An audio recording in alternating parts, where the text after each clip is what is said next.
আল জাজিরার অনুসন্ধানী সাংবাদিকের চাঞ্চল্যকর দাবি, ভিন্ন নামে ভিন্ন চেহারায় বাংলাদেশে প্রবেশ করেছে ভারতের গোয়েন্দা সংস্থা রয়ের একদল অপারেটিভ। ২৭ ফেব্রুয়ারি সাংবাদিক জুলকারনাইন সায়ের নিজের ভেরিফাইড ফেসবুক পোস্টে লিখেছেন, সম্প্রতি রয়ের আরেকটা দল বাংলাদেশে প্রবেশ করেছে।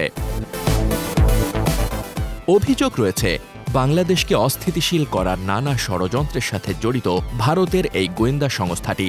বিশেষ করে বিডিআর হত্যাকাণ্ডের মতো স্পর্শকাতর ইস্যুতে অনেক বিশ্লেষকই রয়ের সংশ্লিষ্টতা খুঁজে পান। নির্বাচনের আগে বাংলাদেশে রয়ের একদল অপারেটিভের প্রবেশ কোন ষড়যন্ত্রের ইঙ্গিত দিচ্ছে?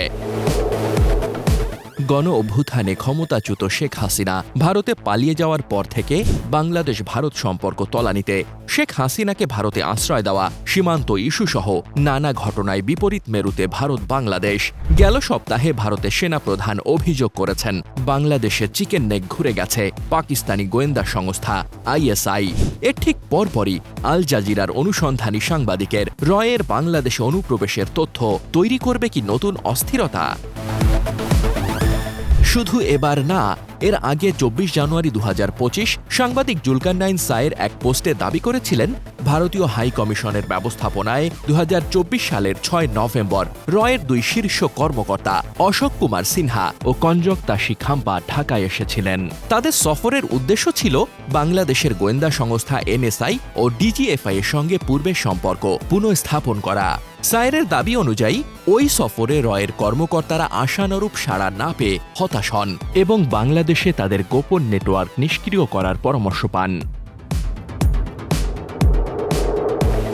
হাসিনা সরকারের আমলে বাংলাদেশে রয়ের নানা অপারেশন নিয়ে রয়েছে নানা অভিযোগ। শেখ হাসিনার পতনের পর ভারতীয় গোয়েন্দা সংস্থা ইসকন সহ নানা ইস্যুতে বাংলাদেশকে অস্থিতিশীল করতে চেয়েছে এমন অভিযোগ করেছে ছাত্র সমন্বয়করা।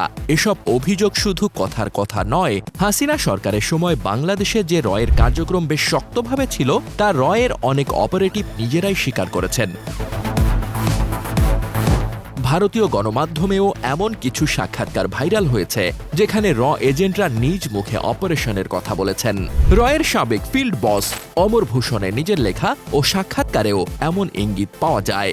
বিশেষ করে পদচ্যুত শেখ হাসিনার সময় জঙ্গি দমনের নামে র্যাব বা অন্যদের হাতে গ্রেফতার জঙ্গিরা অনেকেই ছিল রয়ের হাতে বন্দী, যাদের দেখিয়ে কৃতিত্ব নিয়েছে পুলিশ ও র্যাবের সাবেক বস বেনজির ও মনিরুল। তাই এবার যখন নতুন করে রয়ের এজেন্ট বাংলাদেশে আসার তথ্য পাওয়া যাচ্ছে, তখন এর উদ্দেশ্য নিয়েও প্রশ্ন উঠছে।